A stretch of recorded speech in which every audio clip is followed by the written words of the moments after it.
What's up everybody, and welcome back to another tutorial. Today we're going to talk about product photos, white background product photos to be specific. In the last video we talked about the Facebook pixel, getting that set up, and how we weren't quite ready to run ads yet because we want to make sure that everything on the website is good to go before you start sending traffic there.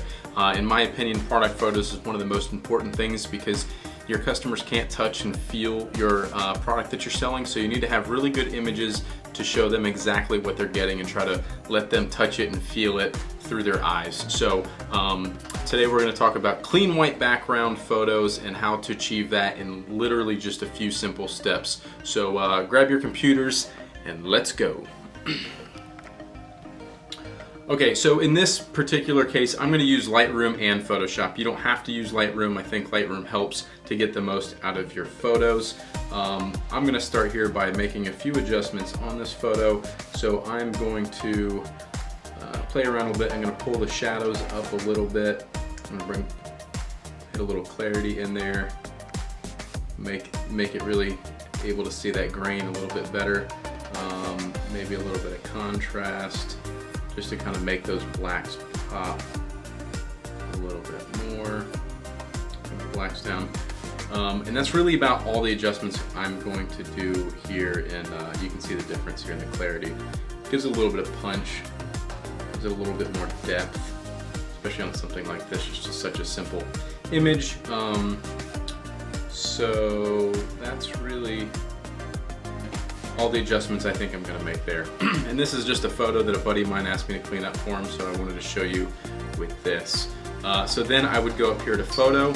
I would say Edit in Photoshop.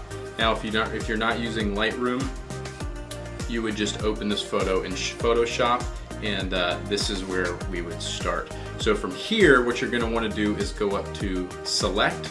You're going to go down to where it says Select and Mask. You're going to click that.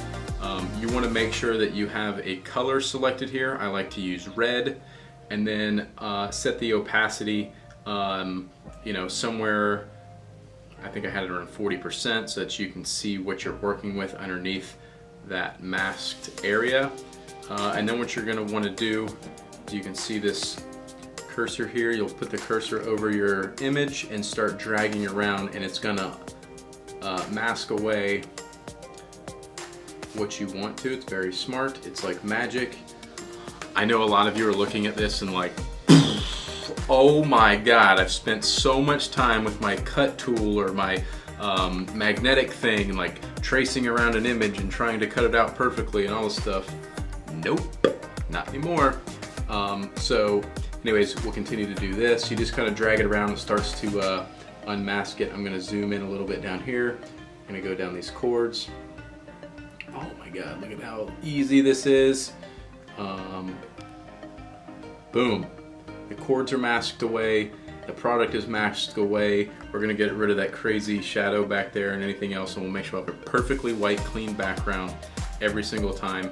Now over here on the right side, you can see the smoothness. You can smooth it out a little bit if you have a lot of crazy edges. You can feather it a little if you want to make sure you get off the edge some. Contrast, you can even shift it over. I'll go really extreme so you can see what that does. You'll start to see, like here, how it's pushing it away from that edge. So I'm not going to go that extreme. I'm going to keep it pretty tight. Oh, not to the negatives. And that's it. So from there, you're going to hit, let me also show you too, if you screw up and let's say I accidentally went over some, like that, you'd come up here to the top left, you hit the negative button, and you can kind of paint that back in. This is set really, really fine up here at the top left. Again, you can adjust the size of this thing and everything. It can take a second for Photoshop in your computer to process all this. Zoom in a little if you need to.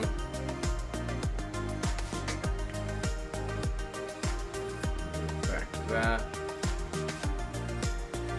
Did this to myself on purpose to show you guys, and that'll work just fine. So now that once everything's maxed out and you've got everything where you want it, you hit OK. That's going to dump that into a transparent background.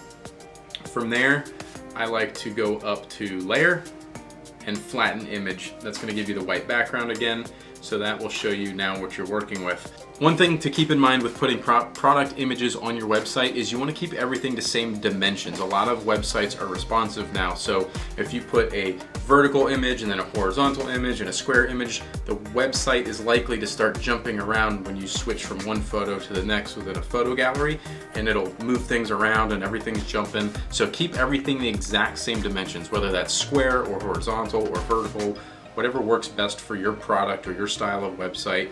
I don't care what you do with it, just make sure they're all the same. So from here, in this case, we're gonna make these squares. Everything else is gonna be square on the website. So we're gonna go up to File, New. I'm gonna create a custom one, which I actually already have here, but we're gonna go 1500 by 1500 at a resolution of 300. I'm gonna hit Create. That's gonna give me a blank 300 by 300 canvas there. I'm gonna hit Control A to select this whole image, and then I'm gonna hit Control C to copy it. I'm gonna go over to my new canvas here. I'm gonna hit Control V to paste it, and then I'm gonna hit Control or Command if you're on a Mac, like I am, T for transform, and then I'm gonna resize that photo to fit within this square. In this case, I think it's okay to kind of cut these guys off down here at the bottom because they're already cut off. I want to maximize kind of what you can see within this 1500 by 1500 of this product. So I'm going to take it like all the way up without keeping it somewhat balanced looking. But you guys get the idea. So if we hit return or enter to apply that, boom, you're done. You've got your clean white background with no crazy funky shadows or yellow. A lot of times you'll see some grays, or it's not quite white, and then you put it on a website and it looks really funky on the edges and you can see the shadows and stuff like that. So that's a really quick, easy way to mask things out in Photoshop to give you that clean white background. Now what you want to do to export this for your website to give you a lower file size so that it's not bogging down your website and slowing it down, you go up to File, Export, Save for Web. From here, we've got 1500 by 1500. You could take quality down to probably as low as 65 potentially, and that's going to show you right here. Sorry, it's going to show you right here what the file size is going to be, and you can check the quality to see how much quality you're losing. The one on the left here in this case is the original versus one that's 65% quality, and I think it looks fine. I'm going to hit save. You can name it what you want. We'll dump it on the desktop as mag pouches and hit save. Alright, so here's a before and after of the same photo. We cleaned it up. You can see there's a little bit better definition in the photo itself. It's much easier to see. You kind of get a little bit better feeling of what that texture on that material is like, what it's going to feel like, and all that kind of stuff. You know, so we get rid of this shadow down here below it that just kind of is a little bit distracting, and things like that. So, and that's it, guys. Now you can make your own clean white background photos, very professional looking, and really up the quality of your website. I think a lot of you are going to benefit from this, and this technique will save you a ton of time. Hit that like button if you liked this video. Subscribe to the channel if you aren't already. Make sure you hit the notification bell to get notified of the next tutorials coming out. That's it. I'll see you guys in the next video.